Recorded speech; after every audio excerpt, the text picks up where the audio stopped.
Student कैसे हो? सब बढ़िया। चलो हम शुरू करेंगे आज स्टैंडर्ड 10 चैप्टर नंबर 8 के बारे में। 8.2 के बारे में जो एक्सरसाइज चल रही थी उसके बारे में पूरा डिस्कशन करेंगे।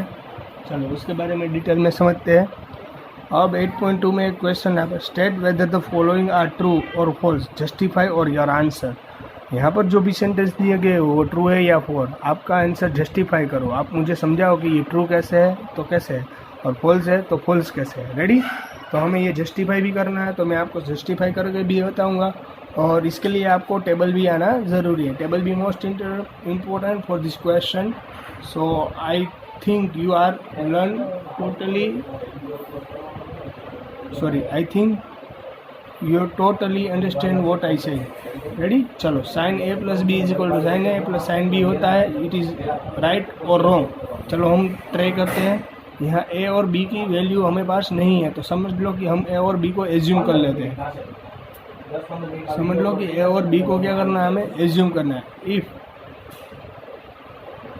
चलो ए को एज्यूम करो, ए इज इक्वल टू, समझ लो कोई भी एज्यूम करो, ऐसा नहीं कोई ऐसे एज्यूम करो। ए को कितना भी एज्यूम कर लो, एंगल जितना भी है 0, 30, 45, 60 या 90, जो भी आपको एज्यूम करना है कर सकते हो। किया ये दोनों इक्वल होते हैं तो देखो साइन 30 और कोस को बी को भी मैंने क्या एज्यूम कर लिया 30, समझ लो। तो यहाँ पर 30 यूज़ करता हूँ अगर मैंने एज्यूम किया है।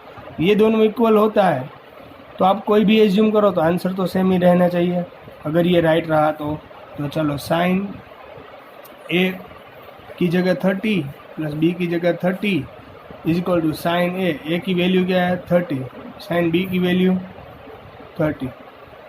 साइन 30 यानी हमारा आंसर 1/, क्या आएगा साइन 30 यानी 1/2, क्या आएगा 1/2। साइन 30 यानी 1/2, यहाँ पर भी 1/2। साइन 30 प्लस साइन 60, साइन 60 की वैल्यू क्या है √3/2।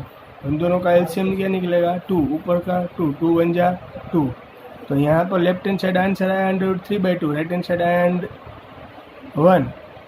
यहाँ इसीलिए ये जो हमें सेंटेंस दिया गया वो रॉन्ग है।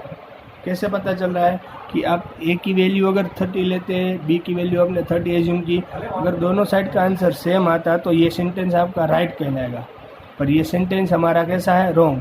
Sign A plus B is equal to sine A plus sine B नहीं कर सकते, तो इसकी जगह पर ये नहीं लिख सकते। क्यों? क्योंकि अगर दोनों की वैल्यू सेम रहती तो आप ये लिख सकते हो, तो यह तो दोनों की वैल्यू डिफरेंट है, इसलिए दैट गिवन सेंटेंस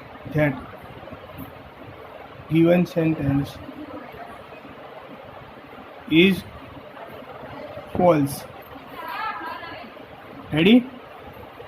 यहाँ पर जो गिवन सेंटेंस है वो ट्रू नहीं है, कैसा है, false. Ready? Because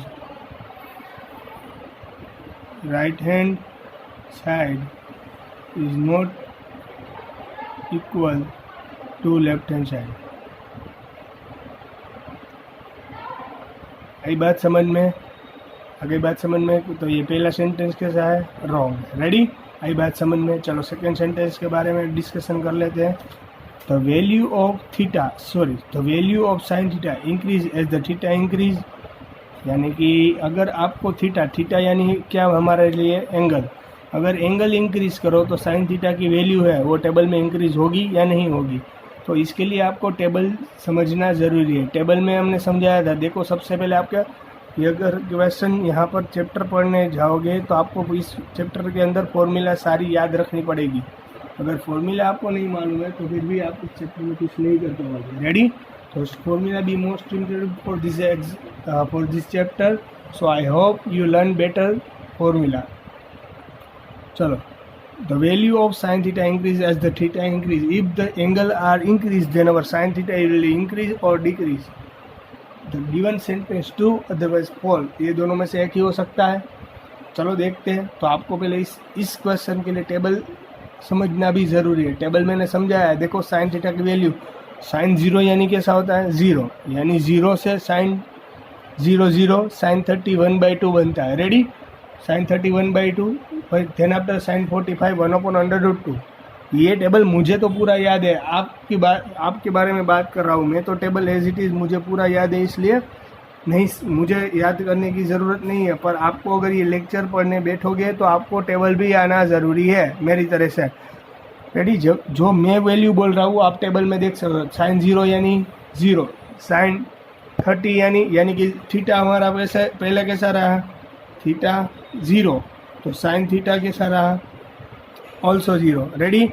then theta will be increase. चलो थीटा इंक्रीज हुआ यानी 0 से 30 डिग्री हुआ, तो साइन थीटा इंक्रीज होता है डिक्रीज। साइन थीटा की वैल्यू 1/2 यानी 0 से तो 1/2 बड़ा है, इसलिए जब भी इंक्रीज होता है 0 से थीटा इंक्रीज हुआ तो साइन थीटा की वैल्यू भी कैसी हो गई, इंक्रीज। अब theta is equal to 45, then our sine theta is equal to 1/√2, also theta will be increase, sine theta also increase. Theta 60, तो साइन थीटा क्या मिलेगा हमें, √3/2। ये सारी कंडीशन और ये सारा टॉपिक आपको टेबल में दिया गया हुआ है। थीटा इज इक्वल टू 90, तो sine theta is equal to 1। आई बात समझ में? हियर थीटा ऑल्सो इंक्रीज, तो साइन थीटा की वैल्यू भी इंक्रीज हुई। That reason the given sentence is true. आई बात समझ में? यहाँ पर जो भी सेंटेंस दिया गया है वो सही है। आगे बात समझ में? फर्स्ट क्वेश्चन, सेकंड फॉल हो गया। चलो थर्ड के बाद, the value of cos theta increase as theta increase. The value है कोस थीटा की इंक्रीज होगी जब थीटा इंक्रीज होगा, तब the value of cos theta की वैल्यू इंक्रीज होगी, तब थीटा हमारा इंक्रीज होगा। तब देखते हैं हम लोग। तो कोस थीटा में क्या था, देखो कोस थीटा का टेबल आप देख सकते, थीटा सबसे पहले 0 होता है, तो कोस थीटा की वैल्यू क्या रहती है, 1। थीटा होता है 30, तो कोस थीटा क्या बनता है, थीटा अगर 30 एंगल हमने बढ़ा दिया, देखो एंगल की थीटा की वैल्यू अगर बढ़ी 0 से 30 बढ़ गई, तो कोस थीटा की √30 की वैल्यू क्या है, √3/2। यानी कि यहाँ पर थीटा की वैल्यू 1 से √3/2 छोटा है, तो यानी थीटा की वैल्यू बढ़ाने से कोस थीटा की वैल्यू कैसे होती है, डिक्रीज होती है। कैसे होती है, डिक्रीज। अब थीटा इज इक्वल टू क्या बनता है, 45, तो cos theta is equal to 1/√2 बनता है। आई बात समझ में? अब थीटा इज इक्वल टू मैं 60 लेता हूँ, तो cos theta is equal to क्या मिलेगा, cos 60 is equal to 1/2। And theta is equal to 90 लेता हूँ, तो cos theta is equal to क्या मिलेगा, 0। यानी कि जब जब थीटा की वैल्यू इंक्रीज करते जाओगे, तब यहाँ कोस थीटा की वैल्यू कैसी होती जाएगी, decrease. The value of cos theta increase as the theta increases, no. If we theta increase, then value of cos theta is decrease।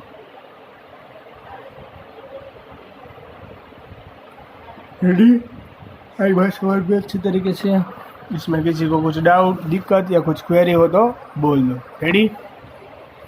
So the given sentence is false, so that given sentence is false. हमारा जो भी sentence दिया गया था, third sentence जो भी है, वो कैसा है, रॉन्ग। वो मैंने आपको प्रूव करके बताया कैसे रॉन्ग होता है। रेडी? चलो अब लिखना है फोर्थ के बारे में जाओगे। देखो यहाँ पर क्वेश्चन फोर्थ ऐसा है, sine theta is equal to cos theta for all value of theta, कि साइन थीटा और कोस थीटा की वैल्यू इक्वल होगी। किसके लिए, ऑल वैल्यूज ऑफ थीटा, यानी एंगल, सभी एंगल के लिए साइन थीटा और कोस थीटा की दोनों की वैल्यू इक्वल होगी। इट इज़ राइट और रॉन्ग। चलो देखते हैं। If first we take theta is equal to 0, theta हमने 0 लिया, तो साइन 0 और कोस थीटा की जगह क्या लिखना पड़ेगा हमें, 0। क्यों? क्योंकि थीटा इज इक्वल टू हमने 0 लिया। क्यों? यहाँ पर कहा था sine theta is equal to cos theta for the all values of theta. Theta 0 लिया, साइन 0 यानी 0, कोस 0 यानी 1। यहाँ पर ये रॉन्ग होता है। रेडी? तो चलो sine theta is equal to 45 लेते हैं, तो sine 45 is equal to cos 45। Sine 45 1/2, cos 45 1/2, दोनों की वैल्यू कैसी होती है, सेम। एक 45 एक ऐसा एंगल है जिसमें दोनों की वैल्यू साइन थीटा और कोस थीटा की सभी की वैल्यू सेम होती है। बाकी 0, 30, 60 और 90 थीटा अगर आप 0 लोगे तो भी डिफरेंट वैल्यू मिलेगी, 30 लोगे तो भी डिफरेंट वैल्यू मिलेगी, 60 लोगे तब भी डिफरेंट मिलेगी और 90 लोगे तब भी वैल्यू डिफरेंट मिलेगी। तो यहाँ पर जो भी सेंटेंस दिया गया हुआ है ये सेंटेंस रॉन्ग है। Sine theta is cos theta for all values of theta. Sorry, here only we take theta is equal to 45, then given sentence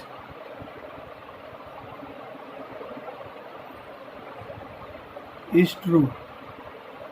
क्या अगर हमने थीटा ओनली फॉर 45 लिया तभी आप जो गिवन सेंटेंस है वो आपका ट्रू होगा। And all other value of theta is not sin theta is equal to cos theta। Theta की ऑल अदर वैल्यू के लिए sin theta is equal to cos equal to नहीं हो सकता। That reason given sentence is false. जो यहाँ पर जो सेंटेंस दिया गया है वो फॉल्स है। क्यों? क्योंकि थीटा एक ऐसा 45 लोगे तब भी यहाँ पर sine theta is equal to cos theta दोनों की वैल्यू सेम रहेगी। पर थीटा आप चेंज करते जाओगे तब एक भी एंगल के लिए थीटा साइन थीटा और कोस थीटा इक्वल नहीं हो सकता। यहाँ पर किया गया ऑल वैल्यूज ऑफ थीटा, सभी वैल्यू थीटा के लिए ये प्रूव है, राइट है। सॉरी, ये राइट नहीं होगा, वो मैंने आपको समझा दिया। रेडी? चलो देखो, cot A is not defined for A is equal to 0। Cot A की value cot A, ready? Cot A यानी कोट ए की वैल्यू 0 लोगे, आप कोट 0 लोगे तो ये नॉट डिफाइंड होगी। एक लोगे तब कोट ए की वैल्यू नॉट डिफाइंड है। इट इज़ राइट और रॉन्ग। कहाँ से हम कह सकते हैं कि ये राइट है या रॉन्ग है? अगर आपको टेबल समझ में आ रहा है, मैंने आपको लास्ट लेक्चर में भी बोला था, उसके पहले लेक्चर में भी बोल रहा था, आज भी बोल रहा हूँ कि प्लीज़ टेबल लर्न कर लेना। टेबल के हिसाब से ये पूरे न्यूमेरिकल्स डिपेंड है। तो कोट 0, कोट ए की जगह क्या आएगा? 0। अगर कोट 0 होगे तो टेबल में देख कोट 0 यानी क्या आएगा? कोट 0 ने कोस 0 अपॉन, बोलो बोलो बोलो, याद करो 1/0 आता है। 1/0 यानी नॉट डिफाइंडेड आता है ना। कोट 0 की वैल्यू आती है नॉट डिफाइंडेड यानी कि हम उसे फाइंड नहीं कर सकते। That reason given sentence is true. यहाँ पर जो सेंटेंस दिया गया हुआ था, अगर हम a इज इक्वल टू 0 लेते हैं तब हमारा कोट की वैल्यू भी कैसी हो जाएगी? नॉट डिफाइंड होगी, यानी कि इनफाइनाइट रहेगी। इनफाइनाइट यानी वन टाइप ऑफ और नॉट डिफाइंडेड। आई बात समझ में अच्छी तरीके से? रेडी? क्लियर होगी बात? इसमें किसी को कुछ डाउट, दिक्कत या कुछ क्वेरी हो तो बोल देना। रेडी? चलो हम थोड़ी सी अब क्या करना है, नेक्स्ट 8.3 एक्सरसाइज समझने के लिए पहले तो हमें क्या करना पड़ेगा, थोड़े से न्यूमेरिकल्स के बेसिक फॉर्मूला है वो हमें समझनी पड़ेगी। रेडी? चलो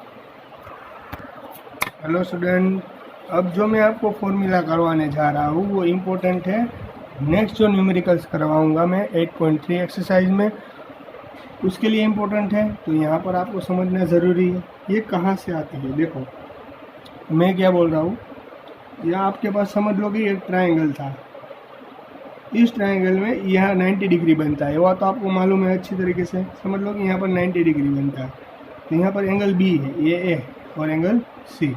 अगर आपको मालूम है कि यहाँ पर ट्रायंगल है तो ट्रायंगल का तीनों एंगल कितने, ट्रायंगल के कितने एंगल होते हैं? 2, 1, 2 और 3। ट्रायंगल के सभी एंगल की वैल्यू कितनी रहती है? अगर सभी एंगल को अगर एडिशन करने जाओगे तो ट्रायंगल के सभी एक measurement angle A, measurement angle B plus measurement angle C is equal to 180 degree. वो तो आपको मालूम है। अगर तीनों एंगल का जो है तो ये 90 डिग्री होगा, कंफर्म हो जाएगा क्योंकि ये परपेंडिकुलर है।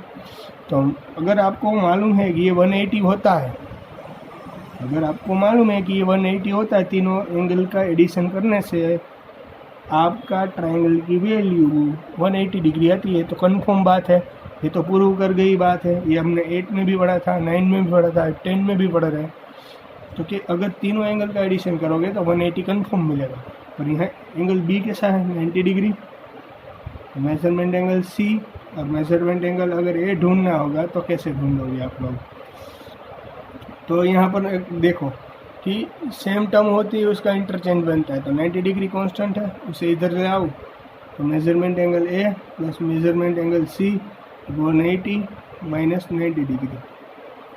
180 में से 90 जाएगा क्योंकि पॉजिटिव था 90, उधर चला गया तो नेगेटिव हो गया।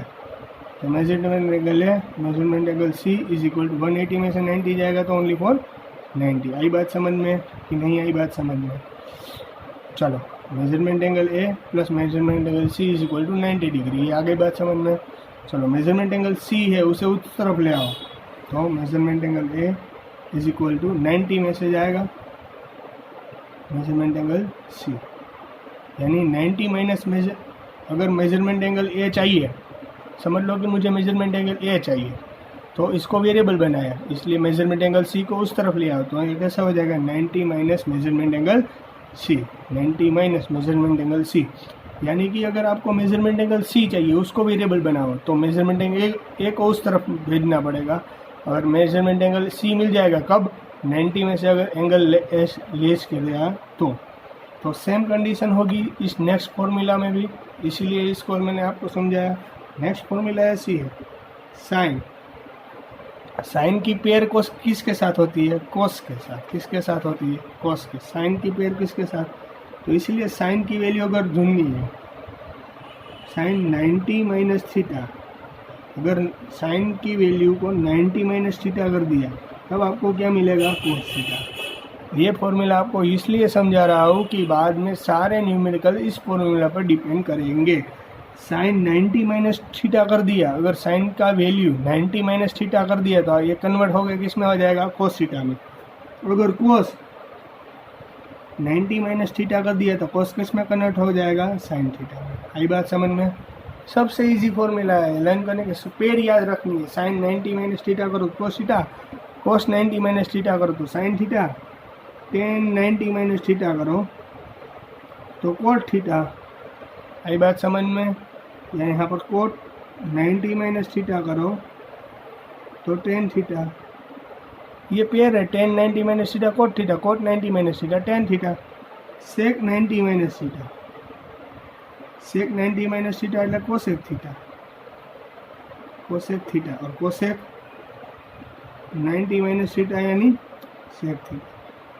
आई बात समझ में? ये आपके पास फॉर्मूला है, ये आपके पास इतनी सारी फॉर्मूला है। Sine 90 minus theta cos theta, cos 90 minus theta sine theta, tan 90 minus theta cot theta, cot 90 minus theta tan theta, sec 90 minus theta cosec theta, cosec 90 minus theta sec theta. साथ में ये तो आपने समझ ली formula. साथ में मैंने एक और फॉर्मूला आपको लास्ट टाइम समझाई थी, sine theta is equal to 1 cosec theta. अब जब भी इसके बाद का जो भी लेक्चर होगा इसमें ये इम्पोर्टेंट रहेगी, cosec theta, cosec 1 sine theta. Ready? Sine का टोटल ऑपोज है cosec. Tan theta is equal to sine theta upon cos theta. आई बात समझ में? Cot theta cos theta upon sine theta. ये सभी फॉर्मूला आपको याद रहनी भी ज़रूरी है।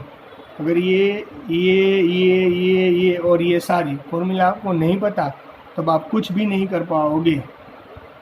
सेक theta is equal to 1 cos theta और cos theta is 1 sec theta.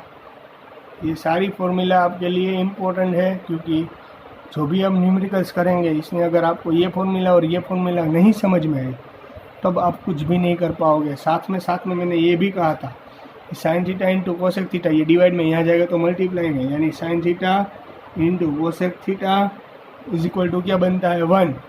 आई कहा था ना, ये डिवाइड में यहाँ जाएगा तो multiply, sign theta into cosec theta क्या बनेगा? 1। रेडी? यहाँ पर भी ऐसा ही होगा, sign theta into cosec theta. 5 × 3 करो तो भी आंसर 15 मिलता है, 3 × 5 करो तो भी आंसर 15 मिलता है, यानी कि sine theta into cosec theta is equal to 1, but cosec theta into sine theta करो तो भी आंसर क्या रहेगा 1। सेम कंडीशन यहाँ पर रहेगी, tan theta into cot theta is equal to 1, tan theta into cot theta is equal to 1। Ready, same condition sec theta into cosec theta also 1 because of here cosec cos theta इधर जाएगा तो divide में, यहाँ जाएगा तो multi में, sec theta के साथ कोसेक थीटा का मल्टीप्लाई करो तो आंसर क्या रहेगा 1। रेडी, तो ये सारी फॉर्मूला आपको समझनी है, करनी है, और इसी पर सारे न्यूमेरिकल्स हम बाद में करेंगे। फिर भी आपको कुछ दिक्कत, कुछ क्वेरी, कुछ नहीं समझ में आए तो मुझे बोल देना, मैं आपको एक बार रिपीट करवा दूंगा। पर ये आपको फॉर्मूला लर्न करनी है, टेबल, फॉर्मूला, ये सभी स्टेप के लिए, इस चैप्टर के लिए मोस्ट इम्पोर्टेंट है। अगर टेबल और फॉर्मूला आपको आती है तो नेक्स्ट जो चैप्टर है वो टोटली ईजी हो जाएगा। ओके, चलो good bye and take care. चलो स्टूडेंट, आज हम यहाँ तक रखते हैं। जब मेरा नेक्स्ट लेक्चर होगा तो आई थिंक आपने सभी फॉर्मूला अच्छी तरीके से लर्न कर ली होगी। तो जब भी नेक्स्ट लेक्चर रहेगा आपको ये फॉर्मूला लर्न करके ही बैठना है, यानी कि किसी को कुछ भी समझने में दिक्कत ना आए। ओके, चलो।